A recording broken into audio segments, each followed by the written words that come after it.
Hi there guys, welcome back to the channel. Thanks very much for joining us again today. I've got a very short video tutorial that will show you how to make a planner journal using Canva. Just before I get into it, once you're done watching the video, and if you want to give Canva a go for completely free, you can hit a link in the description of this video to do so.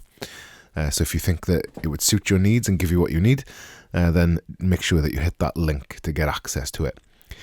As you can see, planner journals or planner notebooks and things of that nature can take various forms, okay? So it's up to you really how to set it out. If you're making a custom one in Canva, which I'm about to show you how, there's a number of sort of designs that you could follow, and depending on what you need it for and what information you need to display, that would be something I decide beforehand, okay? So maybe make a note of, what you need to show, okay? So,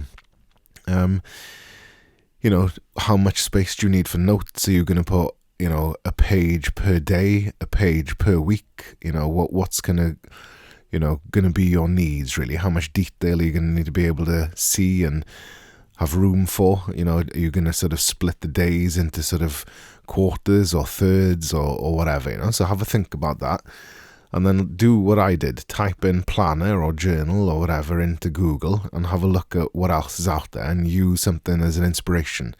It's very rare that something gets made without that, so have a look at what other people have utilized and sort of, combine some ideas or,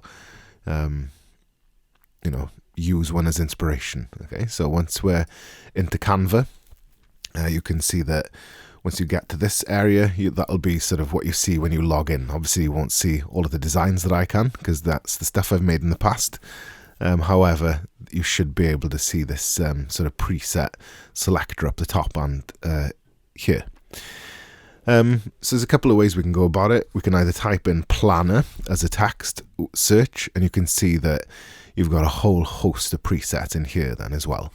I highly recommend using a preset and utilizing a free preset to then evolve and suit your needs. Okay, so on the left hand side here, you can see that if you scroll down and it says price here, it's at the very bottom of the list.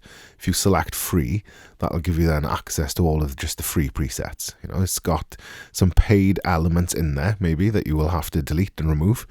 And replace manually, that's no problem, but it won't have a watermark on it, and you'll be able to download it and utilize it and print it out. And like I was saying, pick a preset that's closest to what you want. So you can see that these kind of resemble most of the stuff that you would have found in your initial research on Google, and depending on what you need, use one of these then. Okay, so I'm going to go with this one, for example, because I kind of like that art style there, and you can see that all of this is now customizable. So say, for example, I wanted, just a little square for each month, then I could change these now into month names, for example, and just have 2 of these printed out and duplicate it and have 6 months on each page, for example, So I could delete these 2 bottom ones, maybe try and keep the cat or whatever that is in, and then just have 6 boxes on this page, make them slightly larger, and then 6 boxes on another page, and that would give me a year planner then, for example. Okay, so obviously everything in here now is editable. I can just double click on some text to change what it says.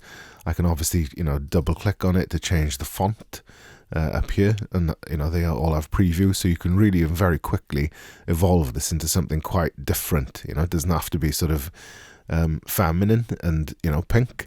You could very quickly select that plaster and then change that color and it very quickly evolve it into something very different, like I was saying. And at any point then you can switch to another preset, and so yeah, that kind of covers it really, and there's nothing more to add than that. So if you're looking for sort of elements, then graphics to add, I'd usually recommend, browsing this library of stuff here. You'd struggle to, not be able to find what you need there.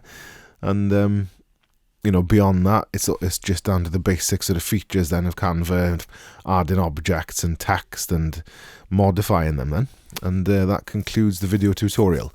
So like I said, if you think you'd like to give this a go now and design a little planner of your own, then click the link below and that'll take you to Canva and you can use that for free. If you liked that video and you want to see more stuff like that, then give us a subscribe and like the video. And if you want to ask any questions or you've got any suggestions for future videos, leave them as comments down below. Thank you very much.